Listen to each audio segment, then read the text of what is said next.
열왕기상 3장. 솔로몬은 이집트 왕 바로와 혼인 관계를 맺고 바로의 딸을 아내로 맞았다. 그리고 그는 자신의 집과 주님의 성전과 예루살렘 성벽의 건축을 모두 끝낼 때까지 그 아내를 다윗성에 있게 하였다.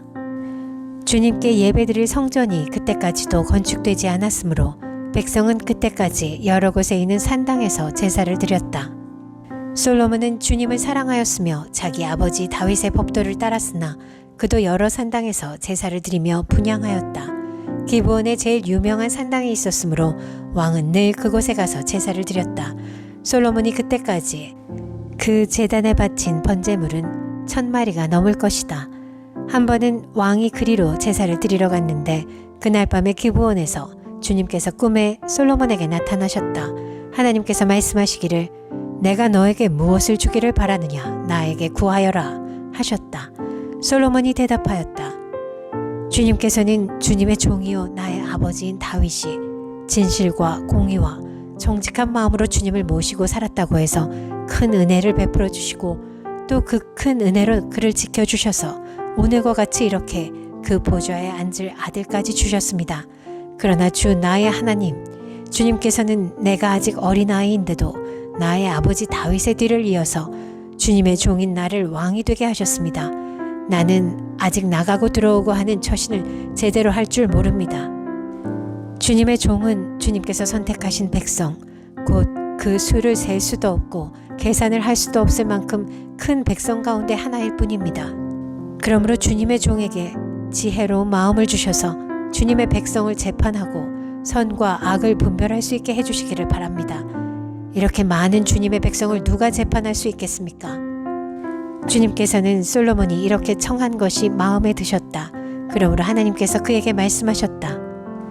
내가 스스로를 생각하여 오래 사는 것이나 부유한 것이나 원수 갚는 것을 요구하지 아니하고 다만 재판하는 데에 듣고서 무엇이 옳은지 분별하는 능력을 요구하였으므로 이제 나는 내 말대로 내게 지혜롭고 총명한 마음을 준다. 너와 같은 사람이 너보다 앞에도 없었고 내 뒤에도 없을 것이다. 나는 또한 내가 달라고 하지 아니한 부귀와 영화도 모두 너에게 주겠다. 내 일생 동안 왕 가운데서 너와 견줄 만한 사람이 없을 것이다. 그리고 내 아버지 다윗이 한 것과 같이 내가 나의 길을 걸으며 내 법도와 명령을 지키면 내가 오래 살도록 해주겠다. 솔로몬이 깨어나서 보니 꿈이었다. 그는 곧바로 예루살렘으로 가서 주님의 언약궤 앞에 서서 번제와 화목제를 드리고 모든 신하에게 잔치도 베풀어 주었다. 하루는 창녀 2사람이 왕에게 와서 그 앞에 섰다. 그 가운데서 한 여자가 나서서 말을 하였다. 임금님께 아랍니다. 저희 2사람은 한 집에 살고 있습니다. 제가 아이를 낳을 때 저 여자도 저와 함께 있었습니다. 그리고 제가 아이를 낳은 지 사흘 만에 저 여자도 아이를 낳았습니다. 그 집 안에는 우리 둘만 있을 뿐이고 다른 사람은 아무도 없었습니다. 그런데 저 여자가 잠을 자다가 그만 잘못하여 자기의 아이를 깔아 뭉개었으므로 그 아들은 그날 밤에 죽었습니다. 그런데 이 종이 깊이 잠든 사이에 저 여자가 한밤중에 일어나서 아이를 바꾸었습니다. 저의 옆에 누워있는 저의 아들을 데리고 가서 자기 품에 두고 자기의 죽은 아들은 저의 품에 뉘어놓았습니다. 제가 새벽에 저의 아들에게 젖을 먹이려고 일어나서 보니 아이가 죽어 있었습니다. 아침에 제가 자세히 들여다보았는데 그 아이는 제가 낳은 아들이 아니었습니다. 그러자 다른 여자가 대들었다. 그렇지 않다는 것이었다. 살아있는 아이가 자기의 아들이고 죽은 아이는 다른 여자의 아들이라고 우겼다. 먼저 말을 한 여자도 지지 않고 살아있는 아이가 자기 아들이고 죽은 아이는 자기의 아들이 아니라고 맞섰다. 그들은 이렇게 왕 앞에서 다투었다. 왕은 속으로 생각하였다. 2 여자가 서로 살아있는 아이를 자기의 아들이라고 하고 죽은 아이를 다른 여자의 아들이라고 한다. 그렇다면 좋은 수가 있다. 왕은 신하들에게 칼을 가져오게 하였다. 신하들이 칼을 왕 앞으로 가져오니 왕이 명령을 내렸다. 살아있는 이 아이를 둘로 나누어서 반쪽은 이 여자에게 주고 나머지 반쪽은 저 여자에게 주어라. 그러자 살아있는 그 아이의 어머니는 자기 아들에 대한 모정이 불타올라 왕에게 애원하였다.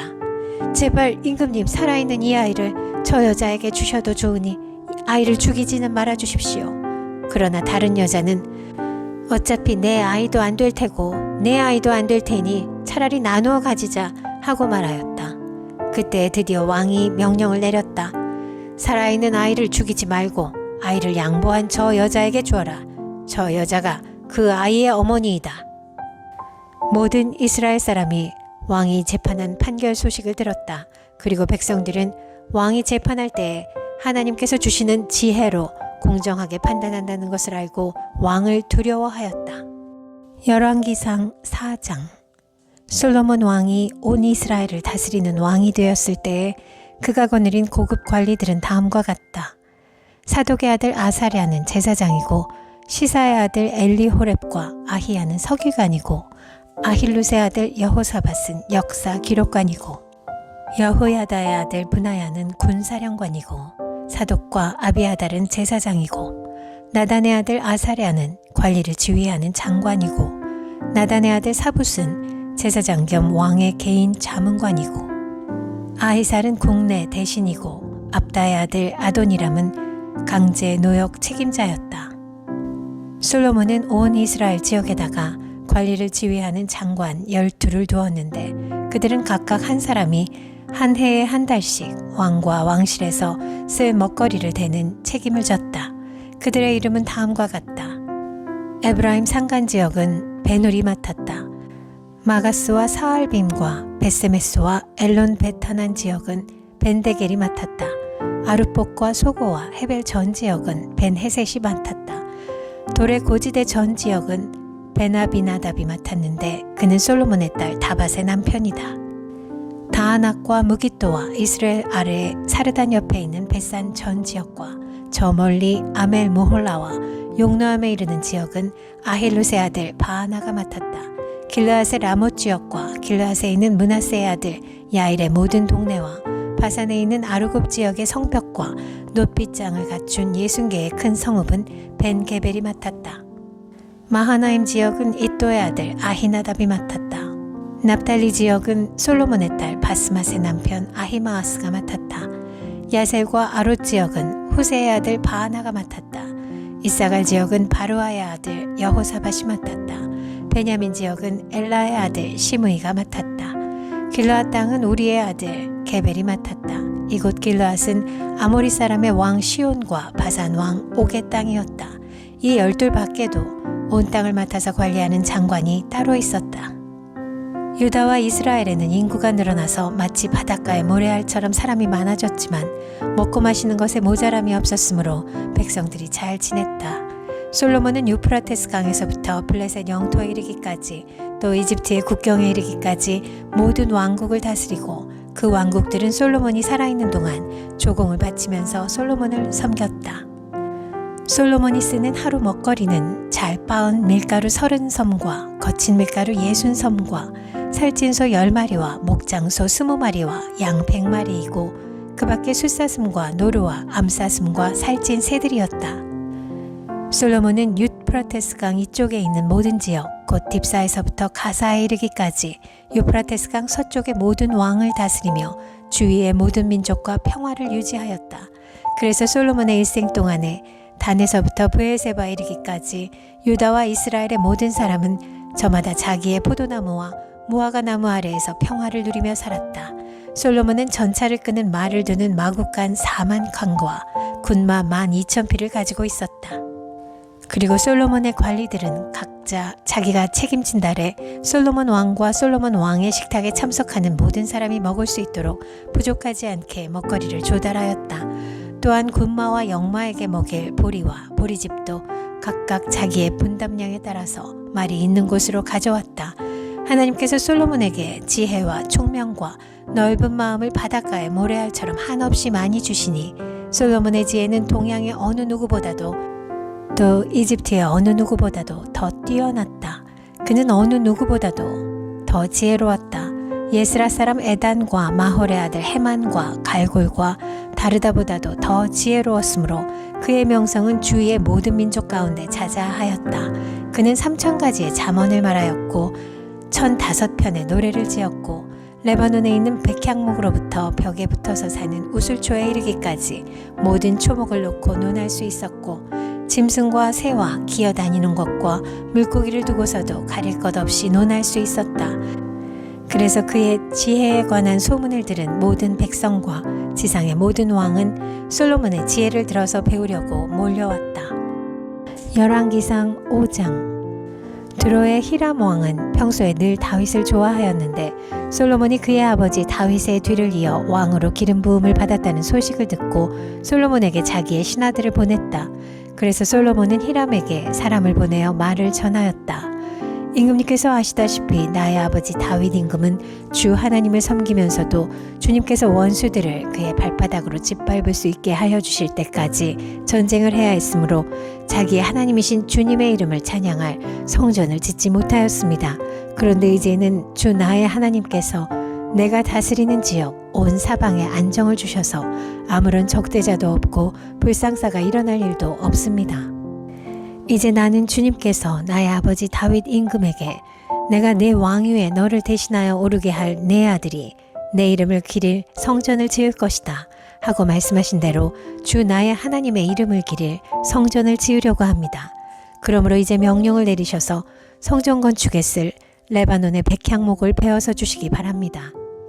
나의 종들이 임금님의 종들과 함께 일을 할 것이고 임금님의 종들에게 줄 품삯은 임금님께서 정하시는 대로 지불하겠습니다. 임금님께서도 잘 아시다시피 우리 쪽에는 시돈 사람처럼 벌목에 능숙한 사람이 없습니다. 히람이 솔로몬의 말을 전하여 듣고 크게 기뻐하면서 이렇게 말하였다. 오늘 다윗에게 이 큰 백성을 다스릴 지혜로운 아들을 주신 주님께 찬양을 드리자. 그리고 히람은 솔로몬에게 회신을 보내어서 이렇게 말하였다. 임금님께서 나에게 보내주신 정갈은 잘 들었습니다. 백향목뿐만 아니라 잣나무도 원하시는 대로 드리겠습니다. 나의 종들이 레바논에서부터 바다에까지 나무를 운반하고 바다의 뗏목으로 띄워서 임금님께서 나에게 말씀하신 곳까지 보내고 그곳에서 그 나무를 풀어놓을 것입니다. 그러면 임금님께서는 끌어올리기만 하시면 됩니다. 그리고 그 값으로 내가 바라는 것은 나의 왕실에서 쓸 먹거리를 제공하여 주시는 것입니다. 이렇게 하여서 히람은 백향목 제목과 잣나무 제목을 솔로몬이 원하는 대로 다 보내주었다. 솔로몬은 히람에게 왕실에서 쓸 먹거리로 밀 2만 섬과 짜낸 기름 20섬을 보내주었다. 솔로몬은 해마다 히람에게 이렇게 하였다. 주님께서는 약속하신 그 말씀대로 솔로몬에게 지혜를 주셔서 히람과 솔로몬 사이에는 평화가 있었다. 그리고 그 둘은 조약도 맺었다. 솔로몬 왕은 이스라엘 전국에서 노무자를 불러 모았는데 그 수는 3만 명이나 되었다. 그는 그들을 한 달에 10,000명씩 번갈아 레바논으로 보내어 한 달은 레바논에서 일을 하게 하고 2달은 본국에서 일을 하게 하였다. 노역부의 책임자는 아도니람이었다. 솔로몬에게는 짐을 운반하는 사람이 7만 명이 있었고 산에서 채석하는 사람이 8만 명이 있었다. 그 밖에 작업을 감독하는 솔로몬의 관리 가운데는 책임자만 해도 3,300명이 있었다. 그들은 공사장에서 노동을 하는 사람을 통솔하였다. 왕은 명령을 내려서 다듬은 돌로 성전의 기초를 넣으려고 크고 값진 돌을 채석하게 하였다. 그리하여 솔로몬의 건축자들과 히람의 건축자들과 그발 사람들은 돌을 다듬었고 성전을 건축하는 데 쓸 목재와 석재를 준비하였다. 열왕기상 6장.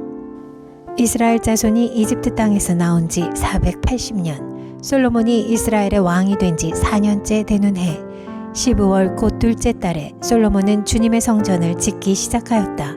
솔로몬 왕이 주님께 지어 바친 성전은 길이가 60자이고 너비가 20자이고 높이가 30자이다. 성전의 본당 앞에 있는 현관은 그 길이가 20자로서 그 본당의 너비와 똑같고 그 너비는 성전 본당 밖으로 10자를 더 달아냈다. 그리고 그는 성전 벽에다가 붙박이 창을 만들었는데 바깥쪽을 안쪽보다 좁게 만들었다. 그리고 그 사방에 골방을 만들었다. 성전의 벽, 곧 본당 양 옆과 뒤로는 쭉 돌아가면서 3층으로 다락을 만들었다. 아래층에 있는 다락은 그 너비가 5자이고 가운데 층에 있는 다락은 그 너비가 6자이고 3층에 있는 다락은 그 너비가 7자이다. 이것은 성전 바깥으로 돌아가면서 턱을 내어서 골방의 석가래가 성전의 벽에 박히지 않게 하였다. 돌은 채석장에서 잘 다듬어낸 것을 썼으므로 막상 성전을 지을 때는 망치나 정 등 쇠로 만든 어떠한 연장 소리도 성전에서는 전혀 들리지 않았다. 가운데 층에 있는 골방으로 들어가는 문은 성전의 남쪽 측면에 있으며 나사 모양의 층계를 따라서 가운데 층으로 올라가게 하였다. 또 가운데 층에서부터 3층까지도 나사 모양의 층계를 따라서 올라가게 하였다. 이렇게 해서 그는 성전 짓기를 완성하였다. 성전의 천장은 백향목 석가래와 널빤지로 덮었다.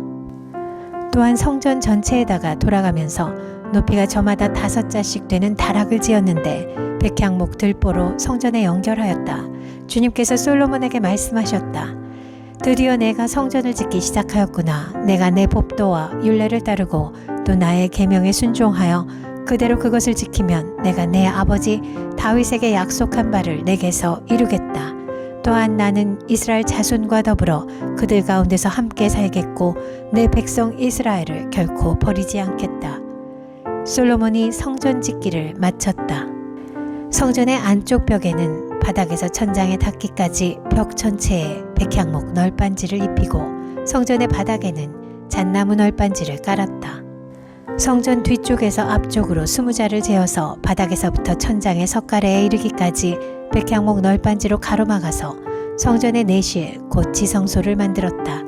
내실 앞에 있는 성전의 외실은 그 길이가 40자였다. 성전 안쪽 벽에 입힌 백향목에는 호리병 모양 박과 활짝 핀 꽃 모양을 새겼는데 전체가 백향목이라서 석재는 하나도 보이지 않았다. 성전 안에는 주님의 언약궤를 놓아둘 내실을 마련하였다.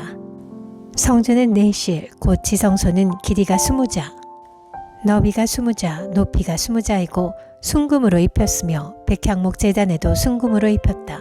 솔로몬은 성전 내부도 순금으로 입히고 지성소 앞에는 금사슬을 드리웠으며 그 지성소를 모두 금으로 입혔다. 그래서 그는 온 성전을 빠진 곳이 전혀 없도록 금으로 입혔다. 심지어는 성소에 속하여 있는 제단들까지도 모두 금으로 입혔다. 그는 지성소 안에 올리브 나무로 2개의 그룹을 만들었는데 높이는 각각 10자이다. 그 한 그룹의 한쪽 날개는 5자, 그룹의 다른 쪽 날개 역시 5자이다. 그 날개의 한쪽 끝으로부터 다른 쪽 날개의 끝까지는 10자이다. 두 번째 그룹도 10자이며 두 그룹이 같은 치수와 같은 모양이었다. 이쪽 그룹의 높이도 10자이고 저쪽 것도 10자이다. 솔로몬은 그 그룹들을 지성소의 가장 깊숙한 곳에 놓았다.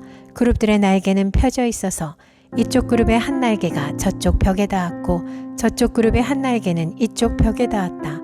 그리고 지성소의 중앙에서 그들의 다른 날개들은 서로 닿아 있었다. 그는 이 그룹에도 금으로 입혔다. 그는 성전의 지성소와 외실의 벽으로 돌아가면서 그룹의 형상과 종려나무와 활짝 핀 꽃 모양을 새겼다. 또 그 성전의 지성소와 외실 마루에도 금으로 입혔다. 지성소 어귀에는 올리브나무로 문을 2짝 만들었고 그 인방과 문설주는 오각형으로 만들었다. 그리고 올리브나무로 만든 문 2짝에는 그룹의 형상과 종려나무와 활짝 핀 꽃 모양을 새겼는데 그룹 모양과 종려나무 모양 위에도 금으로 입혔다. 또 올리브나무로 본당의 외실 어귀를 만들었는데 그 문설주는 사각형으로 만들었다. 그리고 잣나무로 만든 2개의 문이 있는데 한쪽의 문도 2 부분으로 접히고 다른 문도 2 부분으로 접히게 되어 있었다. 그 위에 그룹들과 종려나무와 활짝 핀 꽃 모양을 새겼는데 그 위에 고루고루 금을 입혔다. 또 성전 앞에다가 안뜰을 만들었는데 안뜰 벽은 잘 다듬은 돌 3켜와 두꺼운 백향목 판자 1켜로 벽을 쳤다. 주님의 성전 기초를 놓은 것은 솔로몬의 통치 제4년 15월이고 성전이 그 세밀한 부분까지 설계한 대로 완공된 것은 제11년 불월 곧 8째 달이다. 솔로몬이 성전을 건축하는 데는 7해가 걸렸다.